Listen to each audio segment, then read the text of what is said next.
এক কথায় বলবো যে সবাই আমার সন্তান। খুব পরিচয় ঘটার পর মনে হয়েছে যে এত কেন চিনতে গেলাম। এই মুহূর্তে আমার সাথে যারা রয়েছেন তারা আপনার এবং আমার কাছে খুবই পরিচিত, তবে আজ আড্ডাটা হবে একটু অপরিচিতভাবে। আমার সাথে এই মুহূর্তে রয়েছে ঋত্বিক চক্রবর্তী এবং Anirban Chakraborty. Welcome to green Chillies entertainment. ফার্স্টেই জানতে চাইবো কেমন আছো আর শীতের মরশুমে কেমন চলছে সব কিছু? খুব ভালো আছি, আর একটু শীত পড়লে আরো ভালো থাকতাম। আমি জোর করে জ্যাকেট পরেছি। ভালো আছি। একটু ছবির বিষয়বস্তুতে আসবো। ফার্স্টেই অপরিচিত নিয়ে একটু যদি বলো। অপরিচিত একটা থ্রিলার, জয়দীপ মুখার্জি এই ছবির পরিচালক, এসকে মুভিজের ছবি, অনির্বাণ, ঈশা, সাহেব, কমলেশ্বর মুখার্জি এই ছবির অভিনেতা, আমিও আছি। এবং এটা একটা খুব জমজমাট থ্রিলার।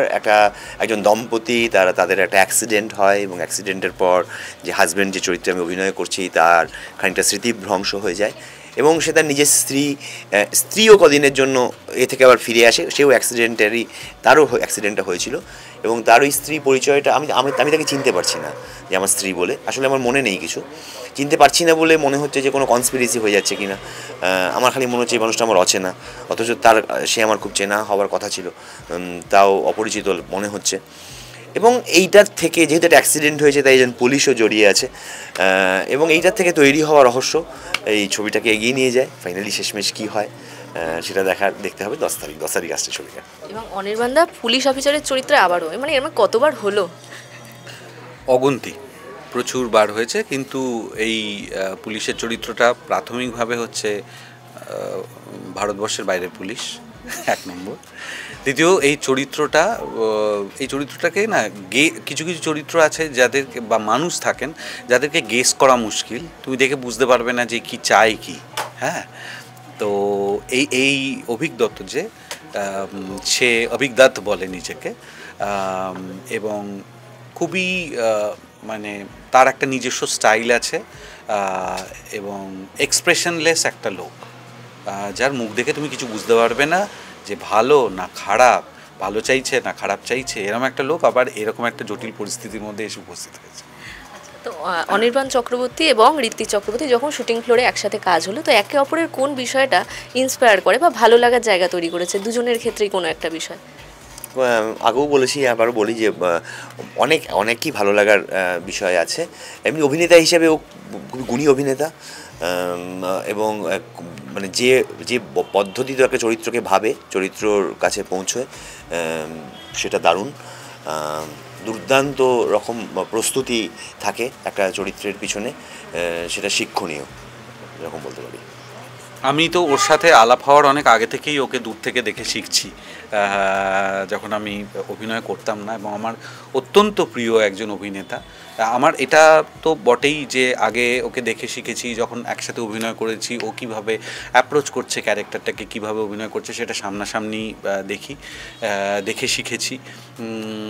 এবং এটাও খুব আনন্দের বিষয় যে আমার প্রিয় একজন অভিনেতা এর মাধ্যমে পরিচয় হয়ে, এই ছবির মাধ্যমে পরিচয় হয়ে এখন আমাদের বন্ধুত্ব হয়ে গেছে। তো একের পর এক কাজ, এবং আগের বছর রিলিজ হয়েছে অনেকগুলো কাজ, তারপরে আবার নতুন বছরেও কাজ রিলিজ হচ্ছে পরপর।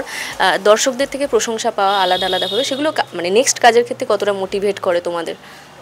ভালো লাগে, দর্শকের যদি পছন্দ হয় তো সেটা তো একভাবে মানে একটা তো মানে আনন্দ দেয়, মানুষের ভালো লাগার জন্যই বিষয়টা। আবার সমালোচনাও, মানে ভালো না লাগাটাও কোনো না কোনোভাবে কিছু না কিছু দেয়, যে আবার এটাও সত্যি যে সবার সব কিছু ভালো হয়তো লাগবে না।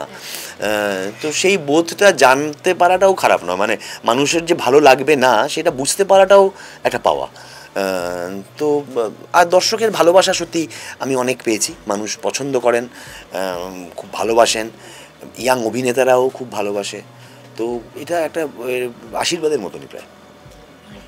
একই দেখো, মানে যে ছবিগুলো তো তৈরি হয় যাতে দর্শকরা পছন্দ করেন, তার মধ্যে কোনোটা সত্যি তাই হয়, কোনোটা হয় না, কিন্তু আমাদের প্রচেষ্টা তো থাকেই। এবার যে ছবিগুলো তৈরি হয়েছে দর্শকরা দেখছেন বা চরিত্রগুলো আলাদা আলাদা করে পছন্দ করছেন, সেটা খুবই আনন্দের, তার সাথে সাথে একটা দায়িত্ববোধও আসে যে দর্শকরা, পরিচালকরা, প্রোডাকশন হাউস তারা যে ভরসা করছেন সেই ভরসাটাকে যাতে আমরা রাখতে পারি, মেনটেন করতে পারি সেইটা। এবং তার জন্যে ওই রেসপন্সিবিলিটির সাথে সাথে আসে কিছু এক্সারসাইজ, যেগুলো শুধু ফিজিক্যাল এক্সারসাইজ না, মেন্টাল এক্সারসাইজ, অ্যালার্ট থাকা নিজের সম্বন্ধে এবং পারিপার্শ্বিক সম্বন্ধে, যাতে দিনের দিন কাজ আরেকটু বেটার করে, আজ যা করছি কালকে তার থেকে অভিনেতা হিসেবে এবং মানুষ হিসেবে একটু বেটার হতে পারি।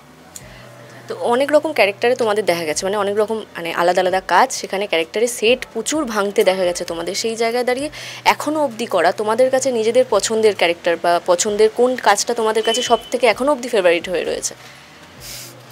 এভাবে বলা খুব মুশকিল। এক কথায় বলবো যে সবাই আমার সন্তান।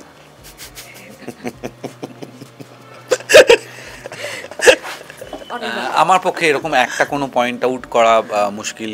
আমি ছোট বড় নানা রকমের চরিত্র প্রত্যেকটাই যখন করেছি আমি সিনসিয়ারলি করার চেষ্টা করেছি।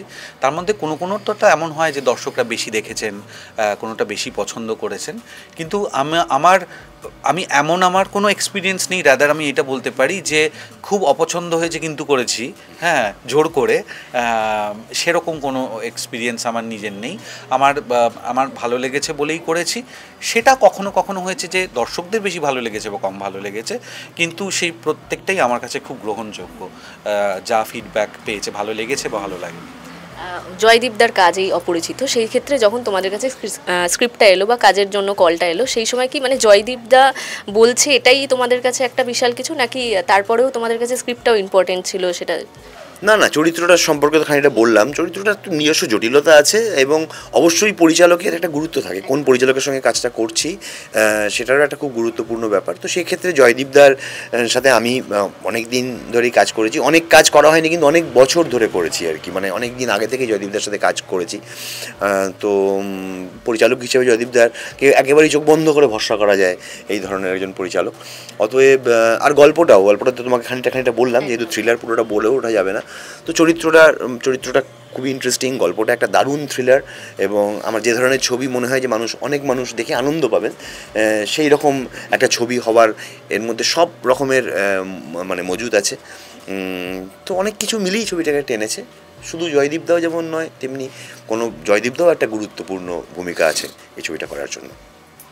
একই, জয়দীপদার সাথে আমি অনেকগুলো করেছি। জয়দীপদা বললেই করা যাবে, তার একটা কারণ আমি জানি যে জয়দীপদা আমাকে একদম উপযুক্ত যেখানে দরকার সেখানেই বলবেন, সেই হিসেবে ভরসা করা যায়। আর একটা অবশ্যই কাজ করার আগের এক্সপিরিয়েন্স যেহেতু খুবই ভালো, সেহেতু ওইটা নিয়ে চিন্তা থাকে না যে ফ্লোরে গিয়ে কী অবস্থার মধ্যে পড়বো। খুবই প্রিপেয়ার্ড একটা ইউনিট, হ্যাঁ, জয়দীপদার নিজের মাথায় পুরো ছবিটা থাকে, সেই জন্য কাজ করে খুব কমফোর্টেবল লাগে। এবং এই ছবিটার ক্ষেত্রেও প্রত্যেক ছবিতেই ইভেন আমি খুব ভরসা করলেও আমি স্ক্রিপ্ট চাই, কারণ আমি নিজে দেখতে চাই যে আমি কিসের মধ্যে আছি, আমি কোথায় প্লেসড। তো এক্ষেত্রেও তাই। অবশ্যই আমি চিত্রনাট্য এবং চরিত্র পড়েছি, পড়ে আমার পছন্দ হয়েছে। আমার সহ অভিনেতা কারা থাকবে সেটা একটা আলাদা এক্সাইটমেন্ট ছিল, এবং স্ক্রিপ্টটা অবশ্যই পছন্দ হয়েছিল। আচ্ছা, তোমাদের লাইফে কি এরকম কোনো ঘটনা ঘটেছে, মানে খুব কাছের পরিচিত একজন মানুষকে তোমরা হঠাৎ দেখেছো অপরিচিত হয়ে যেতে, বা অপরিচিত কোনো মানুষ খুবই অপরিচিত হঠাৎ করে খুব কাছের হয়েছে, এরকম কোনো মানুষ যেটা লাইফে খুব ম্যাটার করে? হ্যাঁ, এরকম তো ঘটেছেই। অপরিচিত মানুষ পরিচিত হয়েছে, তো এই ছবিতেই হয়েছে। অনির্বাণকে আমি সেভাবে চিনতাম না, হ্যাঁ, তো সেখানে তো হয়েছেই। আর পরিচিত মানুষ তো অপরিচিত হয়েই যায়। আমাদের লম্বা জীবনে এরকম অনেকগুলো মানুষ থাকে, হ্যাঁ, কোনো মানুষকে মনে হয় চিনি, তারপরে মনে হয় যে অতটা চিনতাম না। তো এইটাও খুব একটা চেনা অনুভূতি আর কি, মানে এই অপরিচিত লাগাটাও একটা চেনা ব্যাপার। তো এই দুটোই হয়েছে। অনির্বাণদার এরকম লাইফে হয়েছে? দুটোই হয়েছে, এবং অনেক সময় মনে হয়েছে যে খুব পরিচিত ঘটার পর মনে হয়েছে যে এত কেন চিনতে গেলাম, আর একটু কম চিনলেই ভালো হতো, সেরকম হয়েছে। বাট ঠিক আছে, সব এক্সপিরিয়েন্সই ভালো। তো শেষ করবো, সবশেষে সামনেই কাজ তোমাদের, সেইটা নিয়ে একটুখানি দর্শকদের। 10 জানুয়ারি আসছে আমাদের ছবি অপরিচিত, জয়দীপ মুখার্জির পরিচালনায়, অনির্বাণ চক্রবর্তী, ঈশা সাহা, সাহেব ভরছায় আছে, এটা একটা থ্রিলার। চক্রবর্তী আছে, ঋত্বিক চক্রবর্তীও আছে। এটা একটা থ্রিলার। 10 তারিখ আসছে, 10 জানুয়ারি, ডেটটা ভুলবেন না। একসাথে সব আমি ডিটো দিয়ে গেছি। Thank you so much.